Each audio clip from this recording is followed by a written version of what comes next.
প্রিয় দর্শক, আসসালামু আলাইকুম। আশা করি আপনারা সকলে ভালো আছেন এবং যে যেখানে আছেন সুস্থ আছেন। আতশী কিচেনে সবাইকে স্বাগতম জানিয়ে শুরু করছি আজকের রেসিপি। বেশ লং টাইম ধরে আমি আমার চ্যানেলটিতে ভিডিও ছাড়ছি না, আশা করি আপনারা ক্ষমার দৃষ্টিতে দেখবেন। এবং আজকের রেসিপিটি একদম সিম্পল। আমি এখানে কচুর ডাঁটা নিয়েছি। কচুর ডাঁটা আমরা সকলেই পছন্দ করে থাকি।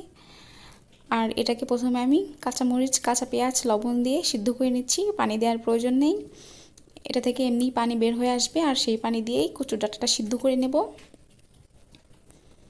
এবার আমি ভালোভাবে মিশিয়ে নিচ্ছি। দেখতেই পাচ্ছেন একদম গলে গেছে কচুর ডাঁটা। এ পর্যায়ে আমি ভালোভাবে ঢাকনা দিয়ে ঢেকে শুকনা শুকনা করে নিয়েছি। এবার একটা পাত্রে তুলে রাখছি। এবার আমি একটা পাত্রে নিয়ে নিচ্ছি কিছুটা তেল, আরও নিয়ে নিচ্ছি সামান্য পরিমাণ পেঁয়াজ কুচি, আরও দিয়ে দিচ্ছি কয়েকটা কাঁচামরিচ কুচি।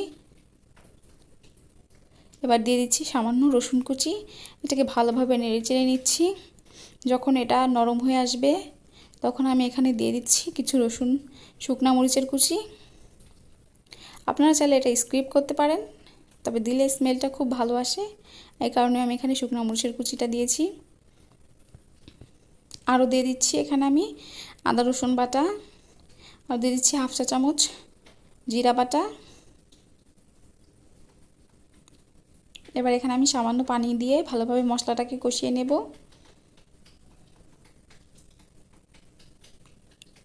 এবার এখানে আমি দিয়ে দিচ্ছি হাফ চা চামচ লাল মরিচের গুঁড়ো। এটা চাইলে আপনারা স্কিপ করতে পারেন, তবে কচুর ডাউগায় ঝাল হলে খুবই ভালো লাগে, কারণ আমি মরিচটা দিয়েছি।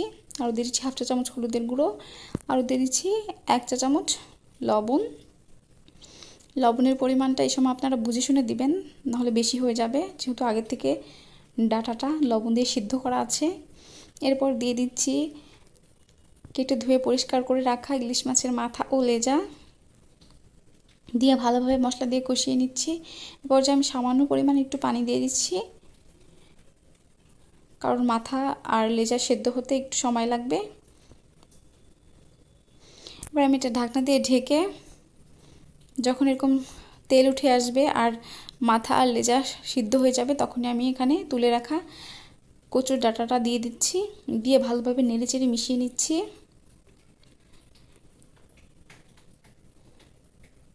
এবার এটাকে ভালোভাবে শুকনা শুকনা করে ভাজা ভাজা করে নিলেই তৈরি হয়ে যাবে আমাদের কচুর ডাঁটা রান্না।